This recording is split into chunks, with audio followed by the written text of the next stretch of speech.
Hello, and welcome to Tuning In and Tuning Up. I'm Laurie Townsend from the UBC School of Music, and I'm here with local jazz master, composer, and arranger Fred Stride. Tuning In and Tuning Up are companion conversations to our online streams of the Wednesday Noon Hour concert series. Each week, we're inviting local professionals in the music field whose work involves skilled listening to share some of their tips. Fred Stride is another of our professional listeners here to open our ears. He studied here at UBC and has been an influential force in the Vancouver and national jazz scenes ever since. He has led many jazz bands, including here at UBC, the UBC Jazz Ensemble. He's teaching jazz theory and has taught orchestration, as well as he writes original charts and arrangements for many big names in jazz, and so much more. Welcome, Fred. Oh, good morning, Laurie. Morning. So great to have you here. Well, it's my pleasure. Yeah. To me, all jazz musicians are professional listeners. What each of you are doing in the moment is being absorbed by everybody playing and then reacted to instantly or as the performance unfolds. So this is a big mystery for me. It feels very scary for somebody who grew up playing just the notes on the page. Could you explain a little bit? Well, yeah. You're absolutely right. And the scary can be still there, especially when you're first starting out in jazz. But I think that's probably one of the best ways to look at it, is what you said about the notes on the page as opposed to the not having the notes on the page.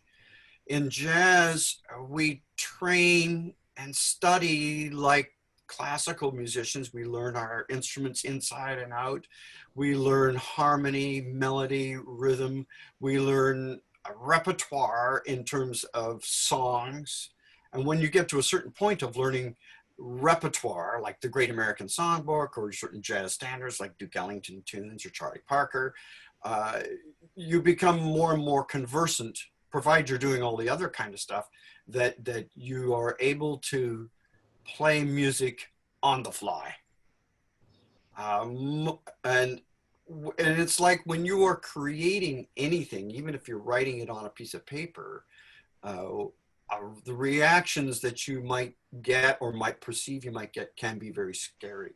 So here you are, you're a jazz musician and you're going up on stage to perform, and you have a solo in, say, the first song, and you play the melody and everybody can get through the melody parts. And then we get to the improvised part, and now you have to kind of, in a way, transcend the instrument itself. Like the best improvisers are, I'm hearing their instruments being used as tools. I think the first player I ever saw that related to my instrument, trumpet, was Freddie Hubbard. And Freddie Hubbard playing the trumpet as during a solo was like a little toy. He wasn't studious the way that I was approaching playing the trumpet, or you see most trumpet players. He was just using that as a vehicle of expression. Miles Davis said the same thing. It becomes a vehicle, it's your instrument to express what's inside here. And I think that when you start to put yourself out on that limb as a performer, you do run the risk of exposing yourself or even showing some failings. And so a jazz listener listens differently than we might do if we're listening to, say, a concerto performance, where you are expecting a minimum of note perfection. If somebody's going to play the Sibelius violin concerto, for instance, there's a certain level of proficiency that they need to do. What we really hope for in those cases is that they've transcended the notes and they're pulling and tugging away on the lines and the dynamics, and just that whole emotional kind of content can come forward. And then you go, wow, that's the best performance of Sibelius violin concerto I've ever heard. In jazz, we are doing the same thing, but because of the on-the-fly risk, notes can be cracked, notes cannot speak, there can be a stumble rhythmically or time and in the best improvisers, these are almost imperceptible. They could arrive at a new harmony, which is in a new key at the wrong time. And and if the convictions are strong enough, that can actually sound correct after a while because of the melodic line is so strong. So can you tell me more about improvised solos and what you're listening for or what you're doing when you're listening? Oh, improvised solos. Well, the ones that I remember being successful for myself, and I know this is the case for, you know, like some of the local musicians that I work a lot with, you know, those on that higher level, like Brad Turner comes to mind, or Campbell Riga, or Steve Kuldestad, or players like that, where, like I said earlier, they're not deliberating the way that they probably did when they were young. So when you're young and you're starting out, you're learning melodies, you're learning rhythm, you're learning phrasing, you're learning harmony, you're learning all of this stuff, and it can be taught to a small extent through book reading and textbooks.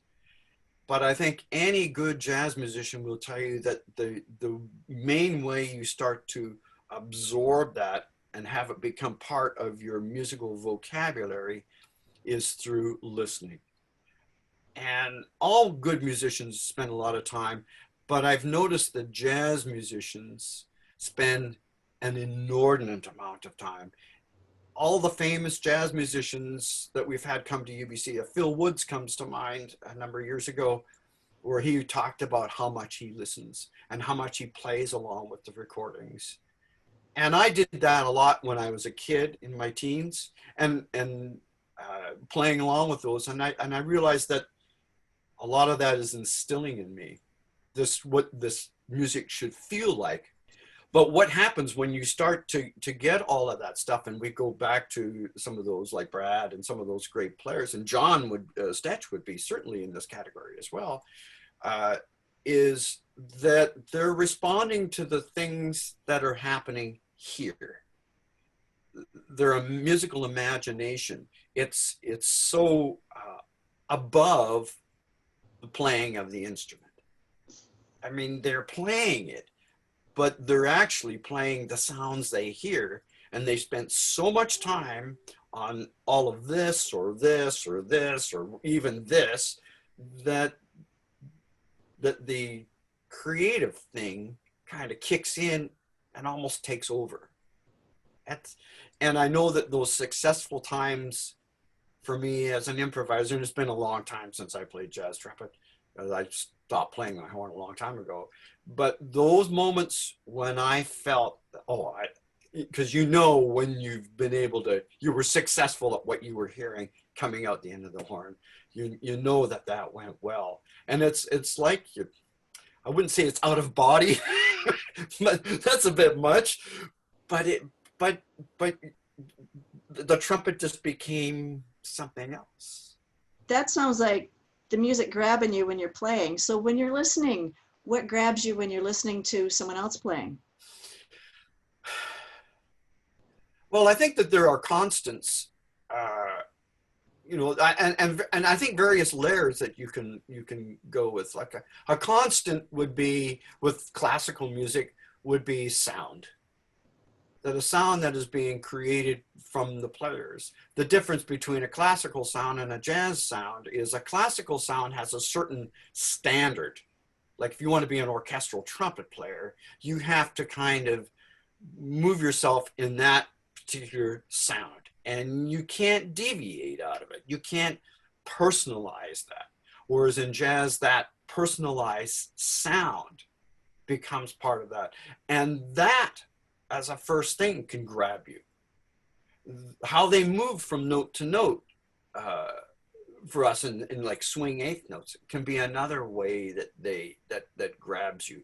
The rhythmic flow of a line can be another way that you can kind of have a performance grab you. It can be a combination of all of those things from an individualist point of view. Then there is the other layer of how you're interacting. This has been fantastic, and I'm sorry we're going to have to leave it for now, but maybe we can do another one of these sometime later. This has been really fun, and you've kind of like made my mind and ears pop open here in a big way. So thank you so much, Fred. This has been great.